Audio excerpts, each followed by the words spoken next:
you have likely developed relationship habits that feels absolutely reasonable for you and even necessary, but it can be misinterpreted and it can hurt your partner and your relationship. In this episode, we are going to be looking at what it looks like when you do that disappearing act, why you do it, how it lands for your partner, and what you can try instead. But before I get into this podcast, I am going to ask you to hit the follow button, hit the subscribe button. It helps to push the algorithm into allowing this podcast to go to others who need this information. Now on to the episode.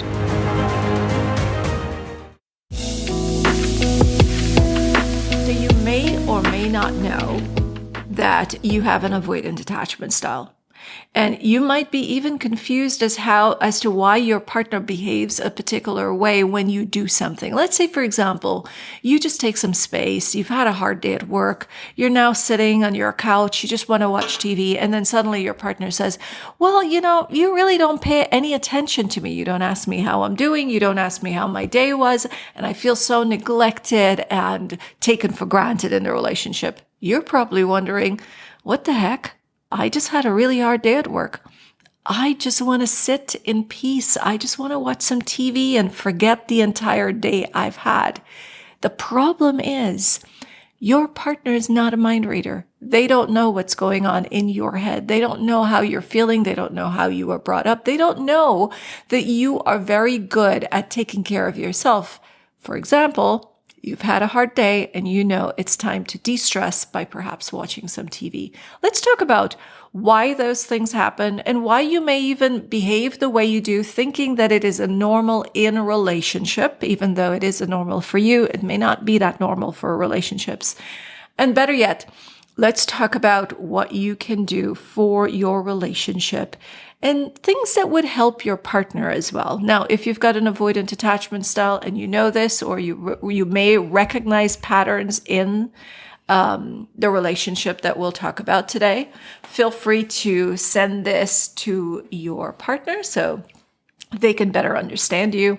And if you've got an anxious attachment style, send this to your partner who may have an avoidant or even secure attached, so we could build that awareness for everyone around us. Now, let's get to it.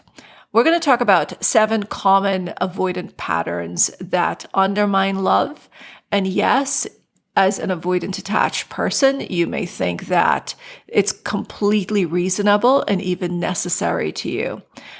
The sudden need for space when things get too close. You want that space. You want to breathe. The way you instinctively withdraw during a conflict. And your preference for keeping things light rather than diving in deep into the heavy conversations.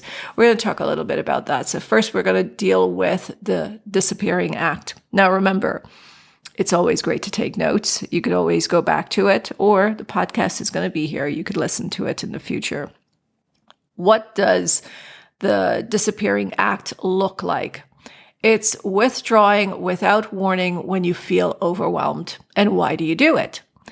Because space helps you to regulate your emotions. But what is your partner seeing?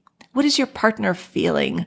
When you pull away to regulate your emotions and nothing is being said, they are feeling abandoned. And when they start to feel abandoned, they start to feel anxious. What you can do is you can try to say, I need some time to process. Let's reconnect, and give them a specific time or a ballpark, but nothing like in a few days. That's a little too vague. Try to be a little more specific. Let's try to reconnect in about 3 hours, and I'll let you know how I'm feeling then. And what this is going to do for them is it's going to let them know that your behavior is predictable. As human beings, we don't like any sudden changes. We don't like sudden movements. Going back to caveman days, let's think of the jungle here. A lion out there hunting, it would rather know that a zebra is coming its way than a deer jumping out of the bushes and just startling it. So we like to know what's coming our way. We want to be prepared. We feel as though if we could control what's coming our way, we can stay safe. right? So it is so important to just let them know that, all right, I just need some space to process some stuff that I've been going through at work, my emotions. Let's reconnect in about 3 hours. Now, in 3 hours, you don't have to come in and have a heavy conversation. You could just come in and say, you know what, I still feel like I need some downtime. Let me check with you again in an hour. That way, your partner knows that you are someone who is going to leave to process, but you are coming back. Another one we want to look at is the emotional editor. And what does that look like? It is when you share only surface level thoughts and feelings. And why do you do it? Vulnerability is scary. It feels dangerous.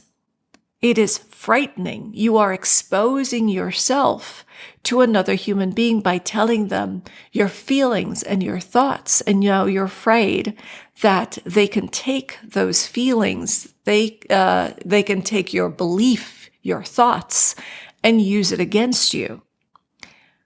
But how does it land to your partner? Your partner will start to feel as though you're shutting them out. You don't want to let them into who you are, that you don't want to build a relationship with them.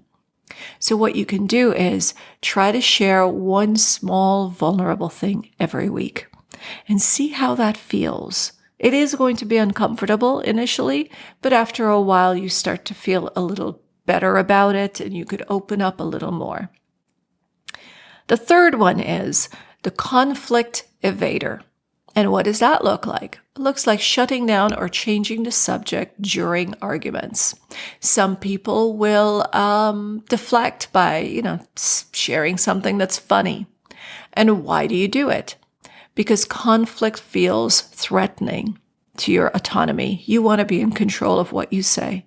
You want to take your time and process and share when you're ready.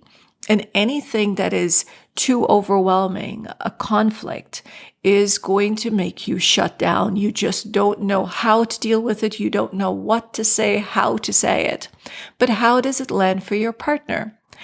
Your partner starts to feel as though their concerns really doesn't matter to you. And that hurts their feelings. And I know you're not responsible for making sure everybody's happy around you, but you want to have some empathy. All right, so what you want to do is try instead to say something like, I'm feeling a little overwhelmed. Can we pause and come back to this in an hour? That allows you enough time. You could take a walk around the block. You could go to the park, process your emotions, process exactly how you want to communicate your feelings, and then come back to the table. But your partner now relaxes because they know that you're just out there thinking through things. And you're going to come back and have that conversation. Now, if you have an anxious attachment style and your partner asks you for that space, please try not to get into your head thinking that they're just going out there to process how they're going to break up with you. Right? In most cases, people want to stay together. Yes, can it get heavy? Can the quarrels go on and on and on for days and the person starts to think that maybe I could do better than this? Perhaps.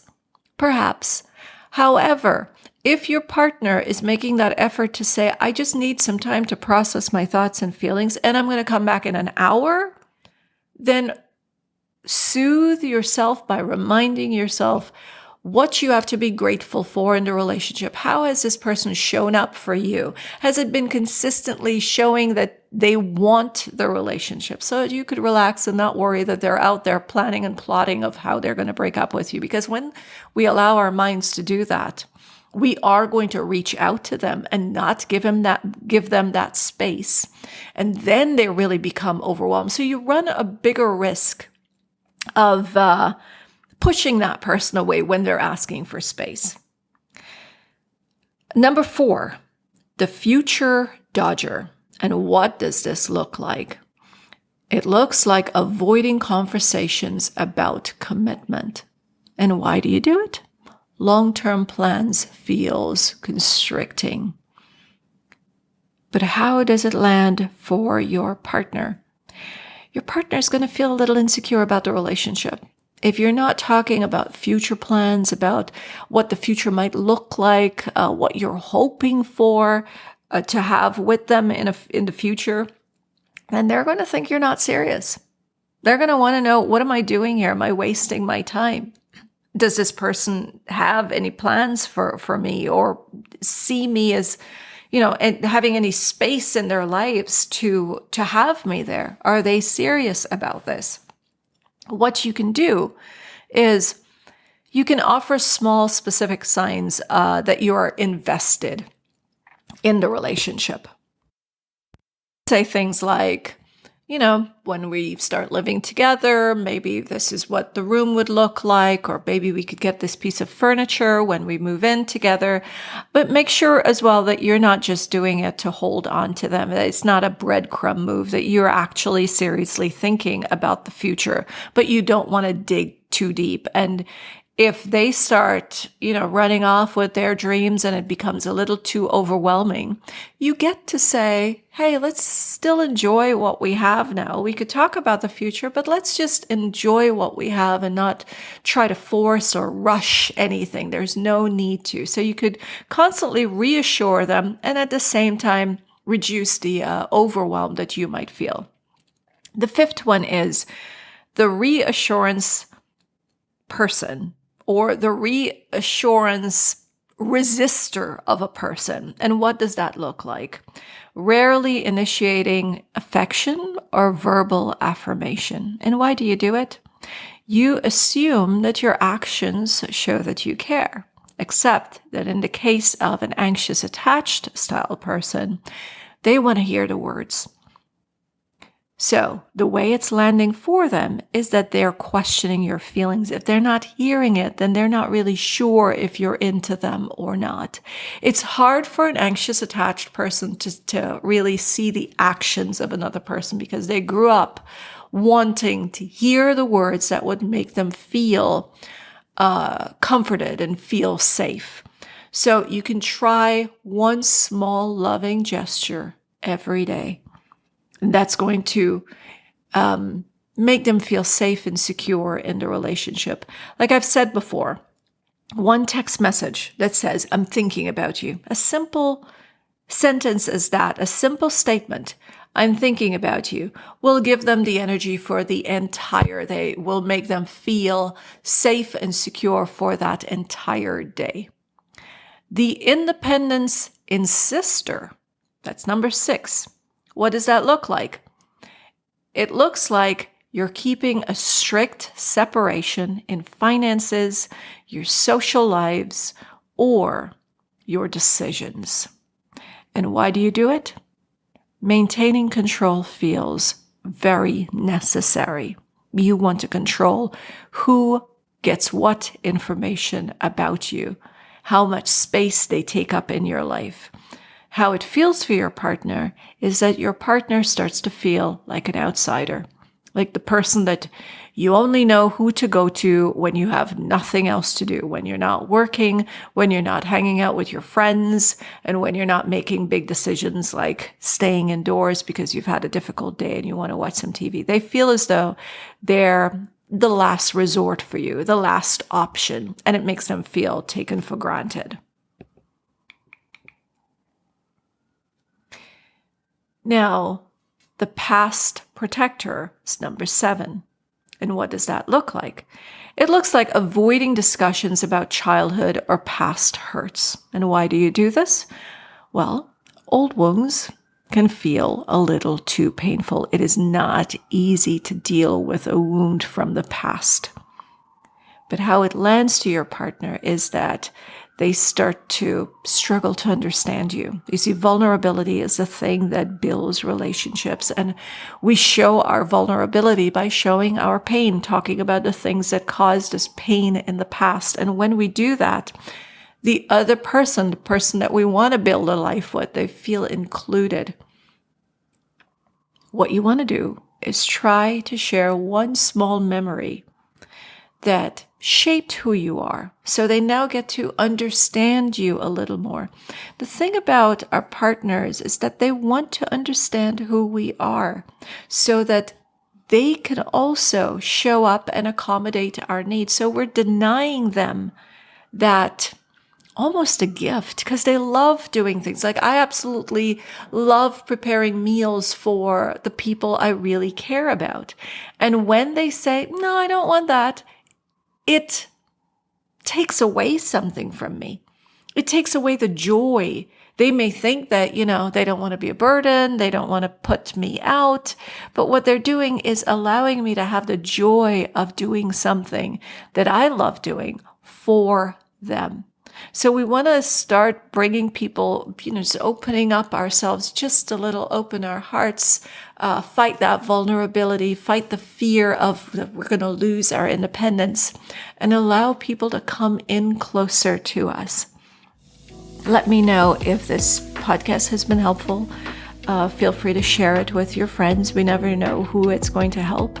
And I will see you next time.